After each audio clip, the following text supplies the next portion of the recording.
SIT ಮುಂದೆ ಶವವನ್ನು ತಾನು ಹೂತಿಟ್ಟಿರೋದಾಗಿ ಅನಾಮಿಕ ಕೊಡ್ತಾ ಇರುವಂತಹ ಸ್ಟೇಟ್ಮೆಂಟ್ನ ಮುಂದುವರೆದ ಭಾಗವಾಗಿ ನಾನು ಹೇಳಿದ ಎಲ್ಲವನ್ನ ಸತ್ಯ ಅಂತ ಹೇಳ್ತಾ ಇದ್ದಾನಂತೆ ಅನಾಮಿಕ ವ್ಯಕ್ತಿ ಎಸ್ಐಟಿ ಅಧಿಕಾರಿಗಳ ಮುಂದೆ.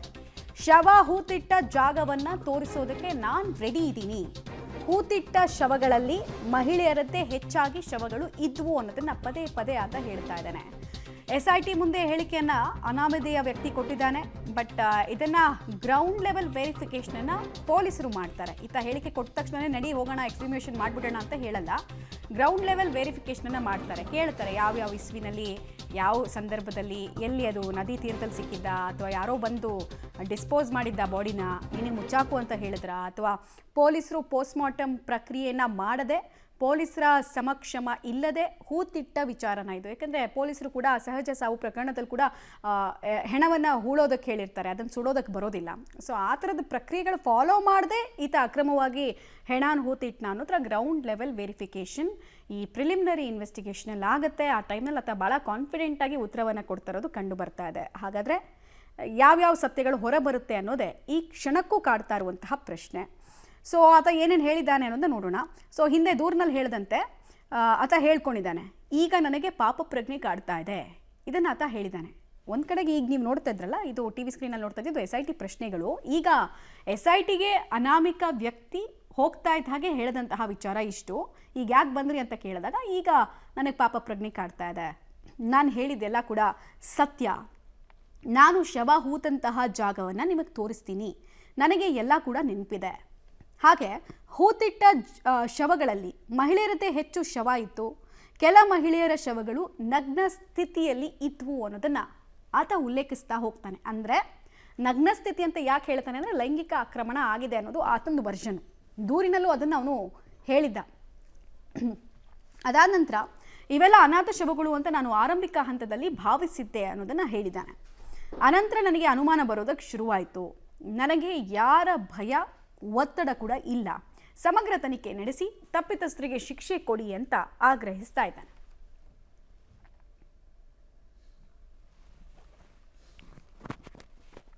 ಸೊ ಗಮನಿಸ್ತಾ ಇದ್ವಿ ನಾವು SITಗೆ ಅನಾಮಿಕ ಹೇಳಿದಂತಹ ಅಂಶಗಳು ಏನೇನು ಅಂತ.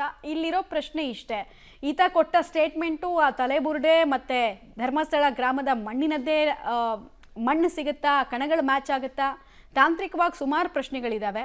ಬಟ್ ಪ್ರಾಥಮಿಕವಾಗಿ ಸೇಮ್ ಸ್ಟೇಟ್ಮೆಂಟನ್ನೇ ಎಲ್ಲ ಕಡೆ ಮೇಂಟೈನ್ ಮಾಡ್ತಾ ಇದ್ದಾನೆ. ಸೊ ಪ್ರಿಪೇರ್ಡ್ನೆಸ್ ಆತನಿಂದ ಕಂಡು ಬರ್ತಾ ಇದೆ. ಡೀಟೇಲ್ಸ್ ಕೊಡ್ತಾರೆ ದೀಪಕ್ ಜೈನ್. ದೀಪಕ್ ಜೈನ್, ಈಗ ಸಾಕ್ಷಿ ಅಂತ ಈತ ಬಂದಿದ್ದಾನೆ, ಬಟ್ ನಿಜವಾಗ್ಲೂ ಈತ ಜೀವಂತ ಸಾಕ್ಷಿನ ಅಂತ ಪೊಲೀಸರು ಕಂಡುಕೊಳ್ಬೇಕಾಗಿದೆ. ಸೊ ತನಿಖೆ ಹೇಗಾಗ್ತಾ ಇದೆ ಆ ಬೇಸಿಸ್ ಮೇಲೆ ಮಾಹಿತಿ ಕೊಡೋದಾದ್ರೆ. ಹೌದು, ಈ ಒಂದು ಪತ್ರ ಮತ್ತು ಈತನ ಪೊಲೀಸರನ್ನ ಸಂಪರ್ಕ ಮಾಡಿದಂಥ ಸಂದರ್ಭದಲ್ಲಿ ಪೊಲೀಸರಿಗೆ ಆರಂಭದಲ್ಲಿ ಬಂದ ಡೌಟೇ ಇದು, ಈತ ಹೇಳ್ತಾ ಇರೋದೆಲ್ಲ ಸತ್ಯವಾ ಅನ್ನುವಂಥದ್ದು. ಹಾಗಾಗಿ ಆತನ ಹೇಳಿಕೆಗಳು ಸತ್ಯವಾ ಅನ್ನೋದನ್ನ ಮಂಪರ್ ಪರೀಕ್ಷೆ ಮಾಡಲಿಕ್ಕೆ ಪೊಲೀಸರು ಮುಂದುವರೆದಿರುವಂಥದ್ದು. ಆದರೆ ಇದಕ್ಕೆ ಅವಕಾಶಗಳು ಸಿಗಲಿಲ್ಲ. ಆ ನಂತರ ರಾಜ್ಯದಲ್ಲಿ SIT ರಚನೆ ಆಗಿದೆ. SIT ರಚನೆ ಆದ ನಂತರ ನಡೀತಾ ಇರುವಂತಹ ಒಂದು ದೊಡ್ಡ ಮಟ್ಟದ ತನಿಖೆ ಇವತ್ತು ಆರಂಭ ಆಗಿರುವಂಥದ್ದು. ಮೊದಲ ದಿನವೇ DIG ಅನುಚೇತ್ ಮತ್ತು ದಕ್ಷಿಣ ಕನ್ನಡ ಜಿಲ್ಲೆಗೆ ಬಂದಿರುವಂತಹ ದಯಾಮ್ ಅವರ ನೇತೃತ್ವದಲ್ಲಿ ಒಂದು SITಯ ತಂಡ ಫಾರ್ಮ್ ಆದ ನಂತರ ನಡೀತಾ ಇರುವಂತಹ ಒಂದು ದೊಡ್ಡ ಮಟ್ಟದ ತನಿಖೆ ಇವತ್ತು ಆರಂಭ ಆಗಿದೆ. ಬೆಳಗ್ಗೆ 11 ಗಂಟೆ ಸುಮಾರಿಗೆ ದೂರುದಾರ ಏನಿದ್ದಾನೆ ಆತ ಇವತ್ತು ಕೂಡ ಮುಸುಕುದಾರಿಯಾಗಿ ಬಂದು ತನ್ನ ಹೇಳಿಕೆಯನ್ನು ಕೊಟ್ಟಿರುವಂಥದ್ದು. ಈಗಾಗಲೇ 3 ಗಂಟೆಗಳಿಂದ ಸತತ 3 ಗಂಟೆಗಳ ಕಾಲ ಆತನನ್ನು ವಿಚಾರಣೆಯನ್ನು ಮಾಡ್ತಾ ಇದ್ದಾರೆ. ಒಂದು ಪ್ರಮುಖವಾಗಿ ಆತನಿಗೆ ಸಣ್ಣ ಪುಟ್ಟ ಬ್ರೇಕ್ಗಳನ್ನು ಕೊಟ್ಟು ವಿಚಾರಣೆಯನ್ನು ಮುಂದುವರಿಸಿರುವಂಥದ್ದು. ಯಾಕಂದರೆ 10:50 ಸುಮಾರಿಗೆ ಆತ ಇಲ್ಲಿ ಬಂದಿರುವಂಥದ್ದು. ಆ ನಂತರ ಆತನನ್ನು ನಿರಂತರವಾಗಿ ಇಲ್ಲಿ SIT ಕಚೇರಿಯನ್ನು ತೆರೆದಿದ್ದಾರೆ. ನಾವು ನೋಡ್ಬೋದು 2 ಇನೋವಾ ಕಾರುಗಳು, ಇದರಲ್ಲಿ ಹಿರಿಯ ಅಧಿಕಾರಿಗಳು ಇದ್ದು ಇಲ್ಲಿ ವಿಚಾರಣೆಯನ್ನು ನಡೆಸ್ತಾ ಇದ್ದಾರೆ. ಎಲ್ಲವನ್ನ ಕೂಡ ವಿಡಿಯೋ ದಾಖಲೆ ಮಾಡ್ತಾ ಇರುವಂಥದ್ದು. ಯಾಕಂದರೆ ಆತ ಕಳೆದ 20 ವರ್ಷಗಳಿಂದ ನಡೆದದನ್ನೆಲ್ಲ ಒಂದು ಪಾಪ ಪ್ರಜ್ಞೆಯ ಹೇಳಿಕೆ ಅಂತೇಳಿ ಅವನು ದಾಖಲು ಮಾಡಿದ್ದಾನೆ. ಇದು ಇವತ್ತು ಹೇಳುವಂಥ ಮಾಹಿತಿಗೂ ಕೂಡ ಅದು ಮ್ಯಾಚ್ ಆಗಬೇಕಾಗ್ತದೆ. ಆ ಹಿನ್ನೆಲೆಯಲ್ಲಿ ಎಲ್ಲವನ್ನ ಕೂಡ ವಿಡಿಯೋ ರೆಕಾರ್ಡನ್ನು ಮಾಡ್ತಾ ಇರುವಂಥದ್ದು. ಪ್ರಮುಖವಾಗಿ ಎಲ್ಲ ಪ್ರಶ್ನಾವಳಿಗಳನ್ನು ಒಂದು ಆತನ ಪತ್ರದ ಮೇಲೆ ಪ್ರಶ್ನಾವಳಿಗಳನ್ನು ಸಿದ್ಧ ಮಾಡಿದ್ದಾರೆ ಮತ್ತು ಆತನ ಹೇಳಿಕೆಗಳಿಗೆ ಸಂಬಂಧಪಟ್ಟ ಹಾಗೆ ಉಪ ಪ್ರಶ್ನೆಗಳನ್ನು ಅಂದರೆ ಆ ಹೇಳಿಕೆಗಳು ಮತ್ತಷ್ಟು ಸತ್ಯವಾ ಅನ್ನೋದನ್ನು ದಾಖಲೆ ಮಾಡಲಿಕ್ಕೆ ಮತ್ತು ಮುಂದೆ ಅದು ಮಹಜರು ಮಾಡುವಂಥ ಪ್ರಕ್ರಿಯೆಯಲ್ಲಿ ಧರ್ಮಸ್ಥಳ ಮತ್ತು ಬೆಳ್ತಂಗಡಿ ತಾಲೂಕಿನಲ್ಲಿ ನಡೆಯುವಂಥ ಎಲ್ಲ ತನಿಖೆಗಳಿಗೆ ಅದು ಮ್ಯಾಚ್ ಆಗಬೇಕು. ಅದರ ಜೊತೆಗೆ ಮಿಸ್ಸಿಂಗ್ ಕಂಪ್ಲೇಂಟ್ಗಳು, ಅಸಹಜ ಸಾವುಗಳು ಪೊಲೀಸ್ ಠಾಣೆಯಲ್ಲಿ ದಾಖಲಾದ ನಂತರ ಅದಕ್ಕೆ ಬೇಕಾದಂತಹ ಎಲ್ಲ ದಾಖಲೆಗಳು, ಪುರಾವೆಗಳು ಆಯಾಯ ಗ್ರಾಮ ಪಂಚಾಯತ್ಗಳಲ್ಲಿ ಇದ್ದೇ ಇರ್ತದೆ. ಅದಕ್ಕೂ ಈತ ಹೇಳುವಂಥದ್ದಕ್ಕೂ ಎಲ್ಲವೂ ಕೂಡ ದಾಖಲಾಗ್ತದ ಅನ್ನುವಂಥದ್ದನ್ನ ಮೇಲ್ನೋಟಕ್ಕೆ ಎಲ್ಲವನ್ನ ಕೂಡ ಪರಿಶೀಲನೆಯನ್ನ ಮಾಡ್ತಾ ಇದ್ದಾರೆ. ಈಗಾಗಲೇ ಕೇಸ್ ಫೈಲ್ಗಳು ತನಿಖಾಧಿಕಾರಿಗಳ ಕೈಯಲ್ಲೇ ಇದೆ. ಹಾಗಾಗಿ ಒಂದಕ್ಕೊಂದು ಮ್ಯಾಚ್ ಮಾಡುವಂತಹ ಪ್ರೊಸೀಜರ್ಗಳನ್ನ SIT ತಂಡ ಮಾಡ್ತಾ ಇದೆ. ಮಮತಾ, ದೀಪಕ್, ಈಗ ಗ್ರೌಂಡ್ ಲೆವೆಲ್ ಅಲ್ಲಿ ಕ್ರಾಸ್ ವೆರಿಫಿಕೇಶನ್ ಆಗ್ತಿರೋದ್ರಿಂದ ಆತ ಇವತ್ತಷ್ಟೇ ಬಂದು ಹೇಳಿಕೆ ಕೊಡ್ತಾ ಇರೋದ್ರಿಂದ ಇದು ಎಷ್ಟೊತ್ತು ತನಕ ಸಾಗ್ಬೋದು ತನಿಖೆ? ಏನಾದರೂ ಎಸ್ಟಿಮೇಟ್ ಮಾಡೋದಕ್ಕೆ ಸಾಧ್ಯ ಇದೆಯಾ? ಸಾಮಾನ್ಯವಾಗಿ ಇಂಥ ಪ್ರಕರಣದಲ್ಲಿ 5 ಗಂಟೆ ಒಳಗೆ ಮುಗಿಸ್ಬಿಡ್ತಾರೆ, 2 ಗಂಟೆ ಒಳಗಡೆ ಮುಗಿಸ್ಬಿಡ್ತಾರೆ ಅಂತ ಹೇಳೋದಕ್ಕಾಗಲ್ಲ. ಆದರೂ ಕೇಳ್ತಾ ಇದ್ದೀನಿ, ಎಷ್ಟು ತನಕ ಆಗಬಹುದು ಪ್ರಕರಣದ ತನಿಖೆ ಅಥವಾ ವಿಚಾರಣೆ? ನಮಗೆ ಇರುವ ಮಾಹಿತಿಯ ಪ್ರಕಾರ ಆತ ಕೋರ್ಟಿಗೆ ಹಾಜರಾದ ನಂತರ ಆತ ಕೇರಳದಲ್ಲಿ ಆಶ್ರಯವನ್ನು ಪಡೆದಿದ್ದ ಅನ್ನುವಂಥದ್ದು. ಮತ್ತು ಆತ ಬಂದಂತಹ ಕಾರ್ ಏನಿದೆ ಅದು ಪುತ್ತೂರು ರಿಜಿಸ್ಟ್ರೇಷನ್ನ ಕಾರು. ಈ ಕಾರ್ನಲ್ಲಿ ಆತ ಬಂದಿರ್ತಾನೆ ಇಬ್ಬರು ಲಾಯರ್ಗಳ ಜೊತೆಗೆ.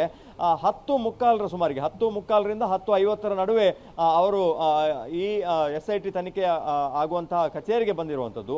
ಅಲ್ಲಿಂದ 3 ಅವರ್ಸ್ ಈಗಾಗಲೇ ಮುಗಿದು ಹೋಗಿದೆ. ಆರಂಭದಲ್ಲಿ 2 ಗಂಟೆಗಳ ಕಾಲ, ಮಧ್ಯಾಹ್ನ 12 ಗಂಟೆಯವರೆಗೆ ವಿಚಾರಣೆ ಮತ್ತು ಹಿರಿಯ ಅಧಿಕಾರಿಗಳ ಜೊತೆ ಸಮಾಲೋಚನೆ ಮತ್ತು ಸಭೆ ಆಗಬಹುದು ಅನ್ನುವಂಥ ಒಂದು ಲೆಕ್ಕಾಚಾರವನ್ನು ಹಾಕಲಾಗಿತ್ತು. ಆದರೆ ಅದು ಮೀರಿ ಹೋಗ್ತಾ ಇದೆ. 4 ಗಂಟೆ ಆಗುವ ತನಕ ಕೂಡ ಇದು ತನಿಖೆ ಮುಂದುವರಿಯುವಂಥದ್ದು.